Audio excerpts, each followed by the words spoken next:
Приветствую. Обзор, анализ, прогноз криптовалют. Сегодня рынок у нас снова снижается, снова большинство монет у нас падает, и за последние сутки биткоин упал на 3%. Изменение шортовых позиций не такое маленькое, шорты по биткоину выросли почти на 30% за последние 24 часа. Данный рост является уже третьей ступенькой в увеличении шортов. За последнее время шорты у нас только набирают. Лонги же примерно на тех же уровнях. Шорты по эфириуму наоборот сокращаются за последние сутки. Это минус 15%. Пока на эфириуме наблюдается снижение как лонгов, так и шортов. Индекс страха и жадности снова вернулся на значение 20, на котором до этого он стоял 4 дня подряд. Стоило немного страху уменьшиться, и на следующий день снова возвращаемся на значение 20. Индекс альтсезона продолжает падать, и сегодня мы преодолели середину значения данного графика. На сегодня это значение 47. Уверенно направляемся в обратную сторону от сезона альтов. За последние сутки ликвидировано 63 тысячи трейдеров на общую сумму 302 миллиона долларов. Естественно, основная часть это лонгисты, так как крипта у нас падала. Из этих 300 миллионов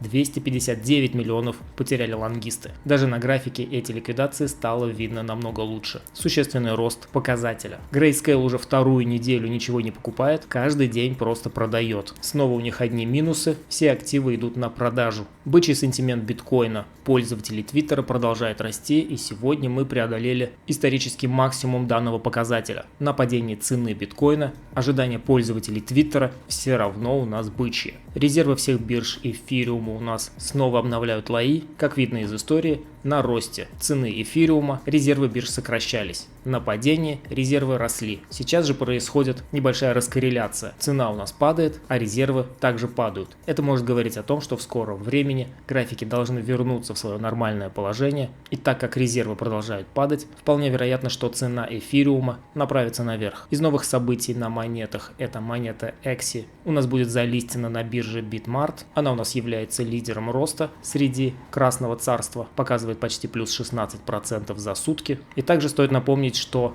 данная монета наряду с Chiliz, Origin, Perp будет залистена сегодня на бирже Kraken. Также новый листинг Polkadot на бирже KickX, он назначен на 21 июля. И это не последняя монета для данной биржи, туда еще залистят, и это произойдет 14 июля. Что у нас в твиттере Илона Маска? За последнее время было пару твитов, связанных с криптовалютами. Один из них это ответ на фотографию. Пользователь написал: вот фотография одного из крупнейших китов Dogecoin и Илон Маск. На фотографии изображен сам Илон Маск и его ребенок. На что Илон Маск ответил: да, это правда, малыш холдер. Он ни разу не сказал продавать. По-видимому, потому что малыш просто не умеет говорить. И второй твит, связанный с криптовалютами, на этот раз, как всегда, Dogecoin. Пользователь написал, что Tesla Vision действительно видит собак на своей карте автопилота. На что Илон Маск ответил, что может быть, если он увидит Shiba Inu, машина отобразит Dogecoin. Было бы интересное обновление, если вместо собак на экране отображался бы логотип Dogecoin. Из интересных новостей. Трейдеры начали выводить с криптобирж биткоины в размере 66 миллионов долларов в сутки. Пользователи криптобирж ежедневно выводят по 2000 биткоинов на сумму свыше 66 миллионов долларов на свои внешние кошельки. Данные заявления сделаны на основании отчета компании Glassnode. Из их отчета можно сделать вывод, что отток криптовалюты с торговых площадок наблюдается с конца мая. Объем биткоинов на криптобиржах возвращается к показателям апреля, когда был установлен ценовой максимум вблизи 65 тысяч долларов, что в принципе видно из данного графика. Рост котировок биткоина чаще всего сопровождается с выводом криптовалют с бирж. Это происходит потому, что многие покупатели, чтобы продать крипту, заводят ее на бирже и продают, а когда они хотят купить ее, то они ее покупают и выводят ее. То есть вывод может являться следствием завершения закупа битка. Также из этого отчета Glassnode можно сделать вывод, что китайские майнеры завершили свою миграцию из Китая в другие страны. Glassnode делает такой вывод на основании графика, который мы в принципе смотрим каждый день. Это хэшрейт биткоина. И здесь он немного отображен в другом виде, но смысл тот же. Хэшрейт у нас падает, достиг локального дна, и сейчас мы наблюдаем его отскок. Отскок означает, что мы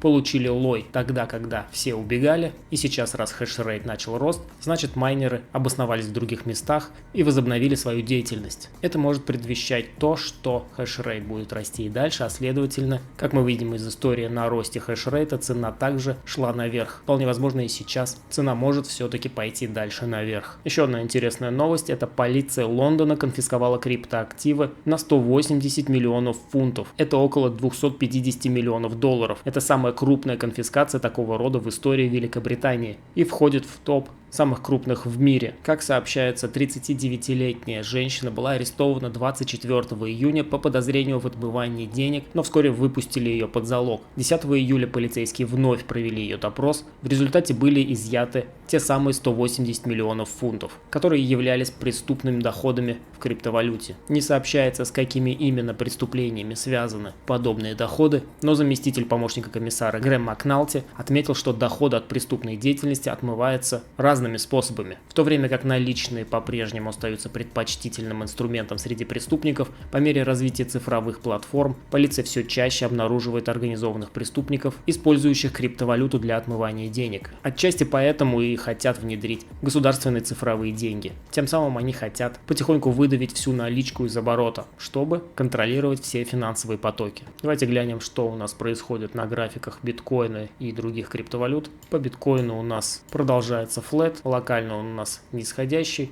Давайте уберем вот эти вот лишние штуки, мы уже дошли до них, еще вот здесь. Если говорить о тренде, то тренд у нас явно нисходящий. Мы видим нисходящий канал с понижающимися хаями и лоями, и локально можно ожидать дальнейшее снижение вниз. Напомню, что сценарий на рост отменится, если мы пробьем вот эти вот лои начала импульса. Пока мы их не пробили, основной мой сценарий — это дальнейший рост, и сейчас мы предположительно находимся всего лишь в коррекции. После ее завершения также ожидаю рост как минимум в волне B. Мы уже совсем близко к недавнему ценовому минимуму в районе 32 тысяч, и если мы его пробиваем, то вполне вероятно, что здесь у нас будет сформирована дивергенция, а это значит, что мы увидим еще один сигнал на разворот и движение наверх. Я думаю, это вполне может случиться где-то вблизи нижней границы канала, если мы будем все-таки пробивать вот этот вот предыдущий локальный минимум. А вообще отмена восходящего сценария и пересмотр разволновки возможен, если мы пробьем вот эти лои. Пока также сценарий наверх. По эфириуму давайте посмотрим.